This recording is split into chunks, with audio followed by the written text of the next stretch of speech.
आहे ती निघालेली आहे। आपण बघू शकतो मोठ्या संख्येने भाविक रथाच्या दर्शनासाठी या ठिकाणी दिसत आहेत आणि ज्या महिला आहेत त्या या रथाची आरती देखील करतात। साईबाबांचा हा सुवर्ण रथ जो आहे तो साई मंदिरातून निघालेला आहे आणि तो साई पालखी जो पालखी मार्ग आहे त्या पालखी मार्गावरून आता जात आहे, मार्गक्रमण करत आहे आणि जे भाविक आहेत त्यासोबत पुढे लेझिम पथक, त्यासोबत ढोल ताशाच्या निनादात हा सर्व सोहळा जो आहे तो पार पडतोय। एक भव्य दिव्य अशी शोभा पार पडते आहे आणि एक वैशिष्ट्य म्हणजे रामनवमी उत्सवाचा हिंदू मुस्लिम एकतेचे प्रतीक या रामनवमी उत्सवाला बघितलं जातं आणि जे निशाण आहे भव्य आणि हिरव्या रंगाचं त्याची देखील मिरवणूक या रथापुढे निघालेली होती आणि एक उत्साहाचं वातावरण जे आहे ते दिसून येते। फुलाची उधळण त्यासोबत फुलांची उधळण देखील भाविक करताना दिसत आहेत आणि जवळपास हा पूर्ण पालखी मार्ग जो आहे तो भाविकांनी व्यापून गेलेला आहे। पारंपरिक वाद्य देखील या मिरवणुकीमध्ये आपल्याला पाहायला मिळत आहे। मोठ्या प्रमाणामध्ये सुरक्षा रक्षक जे आहेत या रथाच्या अवतीभोवती आहे। मोठी गर्दी झाल्यानं त्यांची देखील दमछाक होताना या ठिकाणी पाहायला मिळते।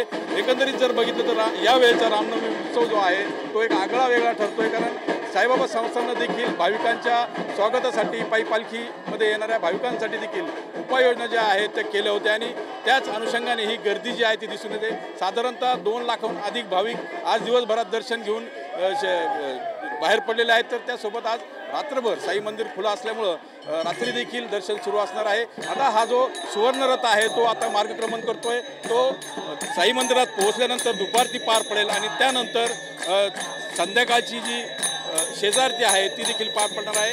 अगदी साई नामाचा जयघोष करत, प्रभू रामाचा जयघोष करत जे भाविक आहेत ते या रथ सोहळ्यामध्ये सहभागी झाले आहेत। या रथामध्ये जर बघितलं तर साईबाबांची प्रतिमा, प्रभू रामचंद्राची प्रतिमा, त्यासोबत जो साईबाबांचा सटका आहे तो देखील ठेवण्यात आलेला आहे। त्यामुळे साईबाबांचं आणि प्रभू श्रीरामांचं एकत्र दर्शन घेण्यासाठी भाविकांची जी अलोट गर्दी आहे ती या रस्त्यांवरून दिसून येते। एकंदरीत एक मोठं उत्साहाचं वातावरण जे आहे ते या ठिकाणी पाहायला मिळतं आहे आणि जवळपास 2 ते 3 तास ही शोभा मिरवणूक जी आहे ती पार पडताना आपल्याला या ठिकाणी पाहायला मिळते।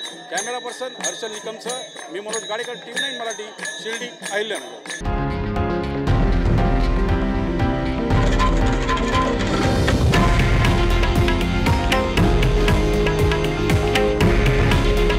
हे आहे देशातील नंबर 1 न्यूज नेटवर्क आणि आपण पाहत आहात TV9 मराठी। काळजी तुमची, हित महाराष्ट्राचं।